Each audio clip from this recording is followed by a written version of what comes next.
Oi, tudo bom? Nesse vídeo a gente vai responder uma pergunta que muita gente me faz. Ô, professor, precisa colocar os dois lados do tema lá numa redação? Pô, o Whindersonzinho nem me deixou fazer a pergunta, mas é isso, o vídeo hoje é sobre isso mesmo. Quer saber a resposta? Então vem comigo. Bom, a pergunta é clássica. Precisa colocar dois lados em uma redação?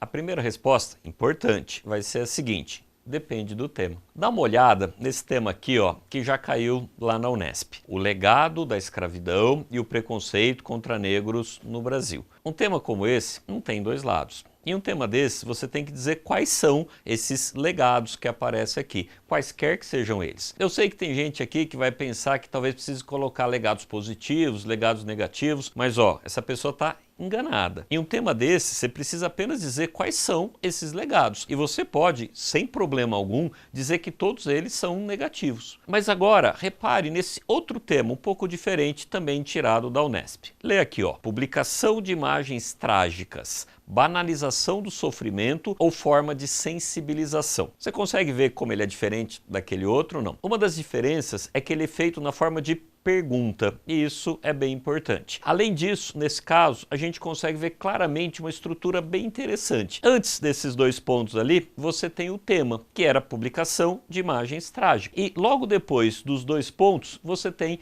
as duas teses, ou duas opiniões sobre o tema, se você preferir, que eu vou chamar aqui, ó, de A e B, para ficar mais fácil para a gente explicar depois. Normalmente essas duas teses são contrárias, são opostas. Em casos como esse, é importante sim você levar em consideração os dois lados. Mas isso não quer dizer que você não pode ter uma opinião sobre o tema, que tem que ficar em cima do muro. Pelo contrário, é o oposto disso. Em temas como esse, o que se espera é que você responda a pergunta dada. E se espera também que você dá uma curtida aqui para ajudar a gente, custa nada, para a gente faz uma enorme diferença. E claro, em temas como esse, de cara, a gente já imagina duas respostas possíveis. Você poderia responder que a publicação de imagens trágicas é uma forma de banalização. Ou você poderia responder que é uma forma de sensibilização. É óbvio que essas duas respostas são bem possíveis, mas eu gostaria que você visse que elas não são as únicas. Muitas vezes você vai acreditar que acontecem as duas coisas, que nesse caso aqui tem tanto a banalização como tem a sensibilização, por exemplo. Mas pode ser que você ache que um é mais importante que o outro. Nesse caso, você poderia responder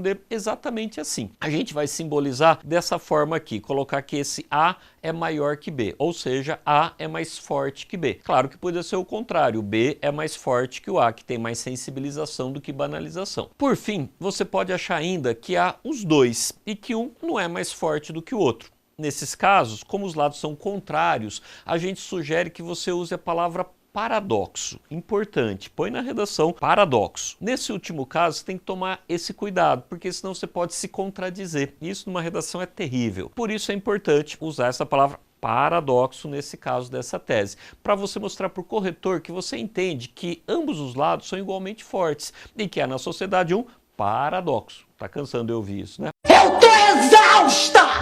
Mas é importante nesse caso. Resumidamente, a gente teria essas 5 opções de respostas aqui. A gente pode defender um dos lados, um lado mais importante que o outro, ou os dois lados com forças iguais, que é o paradoxo. Tá bom? É a última vez. Yes! Yes! Vale notar ainda que às vezes esse tipo de tema aparece com duas teses implícitas. Dá uma olhada nesse tema aqui também da Unesp, ó. Compro, logo existo. Veja, é uma pergunta e o que se espera é que você responda, e nesse caso responda sim ou não. Esse sim ou não é igual aquele lá, banalização ou sensibilização, são as duas teses, sim e não. Você poderia responder que é tanto um quanto o outro, ou é mais um do que o outro, ou é só um ou só outro. Então, guarde esse tipo de tema com teses opostas, ele pode aparecer também nesse formato de sim e não, com a tese implícita. Ainda tem mais um caso, e às vezes você precisa tomar mais cuidado, que é quando você tem uma proposta de lei ou um projeto que vai ser votado. Por exemplo, dá uma olhada nesse tema aqui também da Unesp. Ô professor, só vai ter tema da Unesp hoje? Ó, vai sim, hoje só vai ter tema da Unesp, tá bom? É que a Unesp faz praticamente todos os seus temas assim, em forma de pergunta. Eu podia até mudar o nome da aula para Temas Unesp, mas não vou fazer isso não, tá? Eu só vou esperar um pouquinho para você clicar em se inscrever, ativar o sininho para receber as notificações das novas aulas que estão por vir. Mas eu vou continuar com o mesmo título da aula, tá bom? Já se inscreveu, curtiu, beleza? Então vamos continuar.